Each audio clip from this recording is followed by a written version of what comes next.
Le tango se passe de mots. C'est une histoire de toucher, de regard, une autre façon de communiquer quand le langage et la mémoire commencent à faire défaut. Allonge la pointe. Voilà, on travaille la orteil des pieds. Dépose en bas. Mais l'atelier commence toujours par un échauffement. Guidés par Florencia, la professeure de tango, les corps se remettent en mouvement.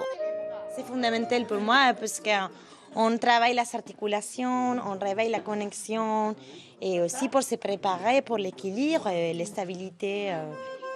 Sur la piste, des duos formés de malades d'Alzheimer et de leurs proches.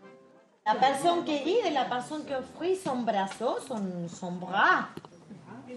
Oui, va marcher avant et la autre personne va faire la marche arrière doucement.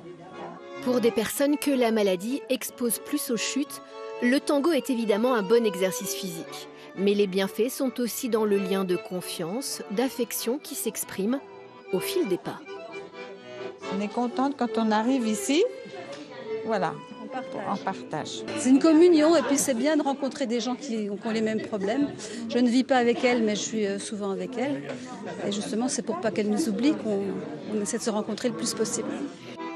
Depuis une dizaine d'années à Dijon, des chercheurs de l'INSERM documentent les atouts du tango pour ralentir les effets d'Alzheimer. Amélioration de l'équilibre, de l'humeur et tout simplement du moral. On revit à travers cela des expériences corporelles, souvent très positives, et c'est pour ça qu'on voit les gens sourire très rapidement dans cette activité. Un sourire partagé aussi par les familles qui vivent un quotidien rendu difficile par la maladie. Les ateliers tango proposés par l'association France Alzheimer ont leur aficionados.